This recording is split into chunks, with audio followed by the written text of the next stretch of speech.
O que quer que você coma, o que quer que você dê, tudo isso deve ser feito como uma oferenda a mim. É, é a Maria Bethânia que canta, né, Tulsi? É, a oferenda. É a Maria Maria Bethânia, né? Bethânia. Sim. Tem um CD que foi feito pelo Rogério Duarte.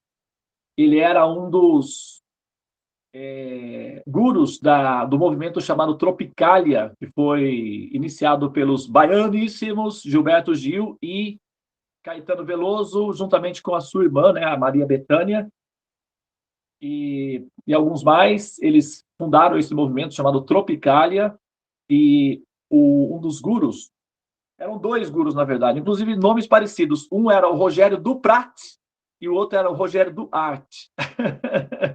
Eram dois Rogérios muito parecidos. Um chamava-se, o sobrenome era Duprat e o outro era Duarte. O Rogério Duarte, eu o conheci pessoalmente, né? Convivi com ele há alguns anos em Salvador. E na época que eu era o presidente do Templo de Salvador, ele chegou com uma proposta de um terreno num bairro chamado Piatã, fica próximo da praia. Ele queria construir um templo ali, coisa assim. E ele era professor convidado da Universidade de Brasília, e ele era amigo do Caetano Veloso, do Gilberto Gil, e todos esses cantores aí da vanguarda, né, da música popular brasileira nos anos 70, 80. A Gal Costa, né? Gal Costa. Então, aí o que acontece? Ele fez uma compilação dos versos principais da Bhagavad Gita e convidou os principais cantores da música popular brasileira, Chico César, Chico Buarque, o Arnaldo Antunes. Acredito que, parece que, se eu não me engano, a Cássia Eller também, não me lembro disso. Mas, enfim, ele, então, publicou um livro chamado A Canção do Divino Mestre, juntamente com um CD que foi lançado pela Universidade de Brasília, pelo governo federal. Foi verba do governo federal, patrocínio da Lei Rouanet. E esse livro circulou no Brasil todo, ele existe ainda, né, até hoje. E muitas pessoas, né, assim, principalmente do meio mais esotérico e principalmente os Hare Krishnas, gostam muito de tocar, né? De repente, Tula, se você poderia já separar aí, se você tiver disponível, para a gente ouvir, porque é rapidinho, né? A canção, e a gente coloca aqui na sequência, tá? Eu vou aguardar, assim que você estiver pronto, eu já vou concluir a minha fala aqui, porque senão eu vou extrapolar lá, né? Apesar de que eu já fiz a configuração da sala, eu poderia suprimir, mas hoje é segunda-feira, é bom a gente começar com os mantras akáshicos, tudo completo. Então, assim que você estiver pronto, você me dá um toque, tá? E esse capítulo da Bhagavad Gita, né, desse livro sagrado, desse livro, né, assim, profundo dos conhecimentos, ele, na verdade, ele, assim, imagina você que, por exemplo, né, esse capítulo, ele diz o seguinte, olha, o conhecimento mais confidencial, né? O conhecimento mais confidencial. Então, agora, imagina você se isso fosse verdade. Não precisa dizer que é verdade, a gente não precisa. Assim, a pesquisa não necessita de uma afirmação absoluta de imediato. Quem necessita disso, essa necessidade só acontece na primeira fase dos buscadores, dos pesquisadores, que eles são inseguros, entende? Eles são frágeis, eles dependem muito da fé. E isso faz com que eles fiquem vulneráveis e frágeis, porque a fé é volátil, né? Você pode ter fé numa coisa, você pode mudar daqui a pouco e ter fé em outra, né? Tem pessoas que mudam de fé muito rapidamente, e não por uma questão de evolução, de progresso. Às vezes a pessoa faz uma mudança de fé que é um regresso didático. Ela, então, depois ela pode até, como num caso de um casal, por exemplo, que, né, um dos parceiros tem uma queda, né, com um ex, assim, e depois se arrepende profundamente, quer voltar. É mais ou menos parecido, né? As relações da fé com Deus e as relações humanas são muito parecidas, num certo sentido. Então, a fé é vulnerável. A compreensão é mais estável. A compreensão é definitiva, na verdade, né? Ela é estável, é definitiva. Então, na busca do autoconhecimento, a primeira etapa é a fé mesmo, é a infância do conhecimento, é a fé. É assim, é o brotinho, né? O primeiro. E a ignorância é a semente imersa na escuridão da terra, sem receber a luz do sol. Mas quando brota, já começa a fé, e depois, quando você tem uma árvorezinha, você tem que colocar uma cerquinha ao redor para que não hajam depredações e que a árvorezinha sobreviva. Depois que a árvore já está crescida, manter aquela cerca ao redor da árvore, tudo bem, você pode até fazer por ornamentação, mas não por necessidade, né? Porque a árvore já consegue se cuidar mais ou menos sozinha, né? Então a fé é assim, a gente coloca uma cerquinha ao redor para proteger a plantinha que está frágil. Então, sempre que se você se norteia ou você se baseia pela fé, ao mesmo tempo você também tem que dizer que você é frágil, porque é automático, é intrínseco. A fé é intrínseco à fragilidade. A compreensão, não. A compreensão já é a árvore estabelecida. A compreensão já é a árvore que já produz alimentos para os demais. Entendeu? Então, assim, esse capítulo da Bhagavad Gita, o conhecimento mais confidencial é apenas para pássaros. Pássaros que voam e conseguem alcançar os frutos maduros no topo da árvore.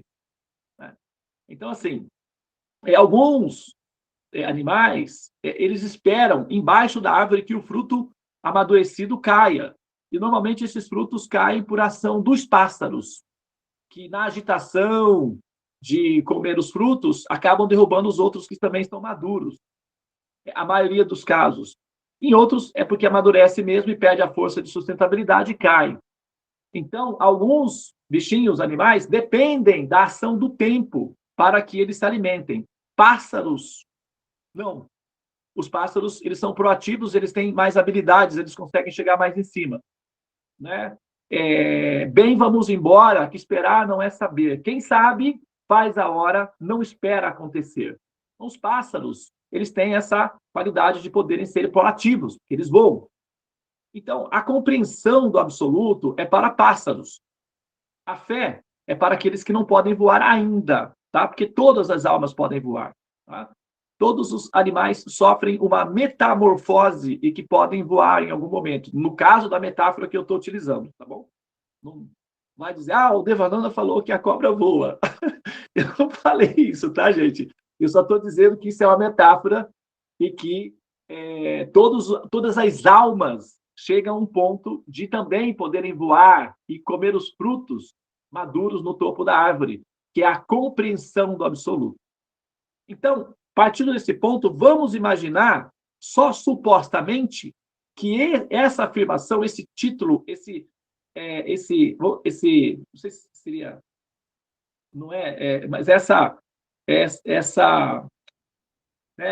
indução, essa sedução, que é o nome desse capítulo, tivesse um conteúdo de verdade. Vamos dizer que esse conhecimento realmente fosse o mais confidencial dos conhecimentos. Se diz que Raja Guhyan é o rei da educação, é o conhecimento mais confidencial, e por ser diretamente da alma, ele é fácil de se executar e só é executável quando é executável alegremente. Né? Então, você só está executando o serviço devocional para Krishna ou para o Absoluto quando você o faz alegremente, independentemente das circunstâncias. E a alegria não precisa ser sempre com sorriso. A alegria pode ser com introspecção, com resiliência. A alegria, ela é metamorfósica, caleidoscópica, tá? Então, pessoal, esses mantras dizem apenas que tudo o que você fizer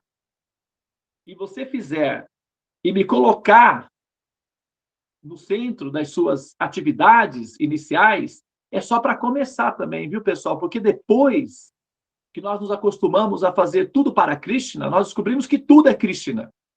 Então, para qualquer direção que você for, para qualquer coisa que você fizer e que traga prosperidade e paz e felicidade, isso é Krishna, autenticamente falando da sua plenitude. Então, depois de um certo tempo, a gente descobre que tudo é Krishna. No início, a gente tem que focar em Krishna.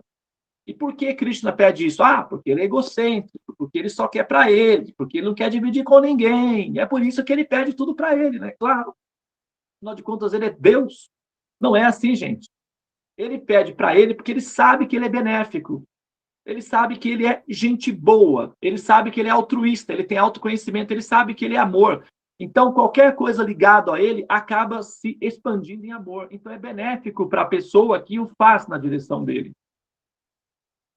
Entende?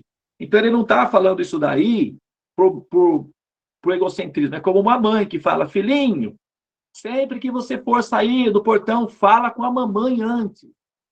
A mamãe precisa saber. Ah, mas por que a mamãe quer saber de tudo? Ela é uma bisbilhoteira, ela é uma fofoqueira, uma intrigueira. Eu vou fazer escondido dela, porque eu tenho a minha liberdade e a minha privacidade. Às vezes, uma criança pode até pensar assim, mas ela está errada. Por que a mamãe fala tudo que você for fazer tudo que você fizer lá com seus amiguinhos, conta para a mamãe. Tudo que você for fazer, fala primeiro com a mamãe. A mamãe quer saber de tudo. Ah, mamãe, você quer saber de tudo por quê? Porque eu te amo muito, filhinho. E eu quero a sua segurança. É só por causa disso. Tá bom assim? Ah, tá bom, mamãe. Então, tudo bem. É assim o amor. O amor, ele é realmente altruísta. Então, Krishna, ele fala tudo que você fizer, uma flor, uma fruta, uma água, tudo que você fizer para mim, não por obrigação, porque não faz sentido. Eu posso até aceitar por obrigação também, mas é meio verde, não tem sabor. Mas tudo que você fizer por amor e devoção, com certeza eu aceitarei. E para a gente concluir aí a nossa fala, então aqueles que quiserem conquistar ou ganhar o coração de Krishna, é possível. Krishna é facilmente subornável. E o amor é a moeda de troca. Ele não tolera, ele não tem resistência, ele não tem imunidade ao amor. Ele é totalmente vulnerável. Então, se você descobrir no seu coração uma fonte de amor, pode usar, que você vai acabar vencendo Krishna. Muito bem, então, Tulasi Devi Maharani.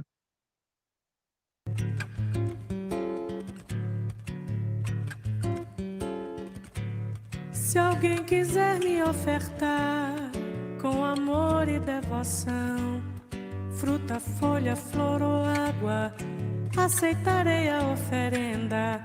Ó descendente de Kunti, o que quer que você faça, o que quer que você coma, o que quer que você dê, tudo isso deve ser feito como uma oferenda a mim. Se alguém quiser me ofertar com amor e devoção, fruta, folha, flor ou água, aceitarei a oferta. Quiser me ofertar, dente de Kunti, o que quer que você faça, o que quer que você coma, o que quer que você dê, tudo isso deve ser feito como uma oferenda a mim.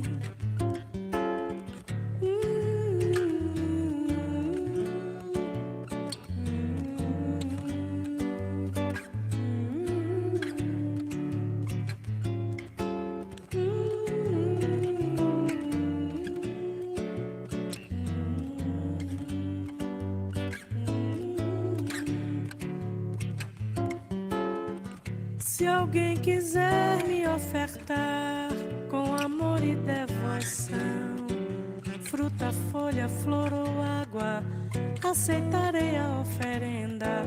Ó descendente de Kunti, o que quer que você faça, o que quer que você coma, o que quer que você dê, tudo isso deve ser feito como uma oferenda a mim. Se alguém quiser me ofertar com amor e devoção, fruta, folha, flor ou água, aceitarei a oferenda. Ó descendente de Kunti, o que quer que você faça, o que quer que você coma, o que quer que você dê, tudo isso deve ser feito como uma oferenda a mim.